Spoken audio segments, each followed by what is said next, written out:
The day the two crowns met, Attah Ameh Oboni and Queen Elizabeth II. In the year 1956, Lagos stood still. The British Crown had gathered the rulers of Nigeria, 36 kings, emirs, and obas, to welcome Queen Elizabeth II on her royal tour. They came from across the land, from the deserts of the north, from the forests of the south, from the banks of the Niger.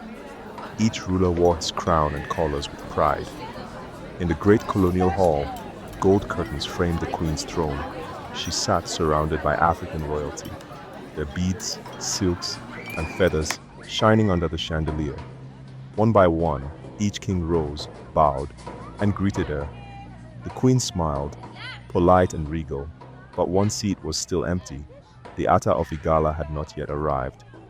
Then, the sound of drums thundered from outside. The doors opened wide.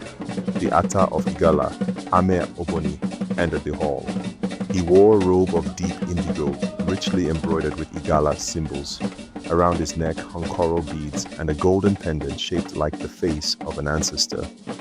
On his head rested the red and white royal cap of Igala, the crown of a warrior king. Every eye turned. Even the Queen lifted her gaze. The Attah walked slowly, proudly, through the circle of seated kings. No fear, no haste, only dignity. His presence alone changed the air. The Queen watched in silence, expecting the Attah to bow. But he did something no one expected. He turned first to his fellow African kings. To the Oba of Benin, he bowed.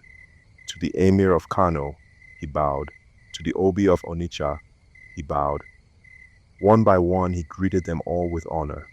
It was a royal bow, not of submission, but of brotherhood, a sign that their crowns were sacred, their thrones divine, long before the empire arrived. The Queen's officers whispered. Some kings watched in shock.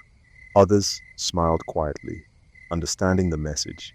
When he had bowed before every African king, Attah Ameh Oboni turned to face Queen Elizabeth. The hall fell silent. The only sound was the flutter of flags above. He did not kneel, he did not bend. He stood tall and offered a single nod, the greeting of an equal. The Queen looked at him for a long moment. Her lips curved into a faint smile, half surprise, half respect. Then, in a clear, calm voice, she said through her interpreter, "Your Majesty, do you not bow to the crown?" And Attah replied, "In Igala land, the Attah bows only to God and to his ancestors." The hall went still. Even the Queen's guards stood frozen. For the first time that day, the power in the room felt balanced. King and Queen, eye to eye. The Queen gave a gentle nod of her own, a silent acknowledgement. The Attah turned, his robe flowing behind him, and took his seat among the other rulers. No words were spoken, but every king in that hall knew what had just happened. Respect had been shown, dignity had been kept. Africa had stood tall.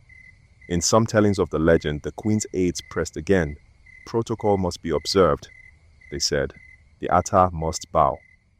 But the Igala king stood firm. His voice was steady as stone. "Attah Ameh Oboni, if I bow today, let my ancestors judge me. Whatever follows, let it be upon destiny." The hall trembled with silence. A sudden gust swept through the open doors, stirring the curtains like a warning from the unseen. Papers rustled, lamps flickered, and the great chandelier chimed against itself. The rulers shifted in their seats. Even the Queen looked upward, startled by the strange wind that filled the room. No one was harmed, yet every heart felt the same chill. To the witnesses, it was as if the spirits of the land had spoken. No crown is greater than the will of the Creator. When the air grew still again, the Attah simply turned and sat.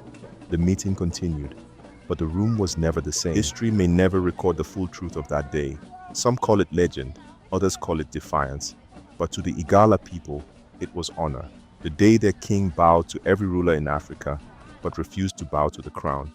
He showed the world that pride is not arrogance, that respect is not surrender, and that true royalty never forgets where it comes from. He bowed before kings, but stood before an empire.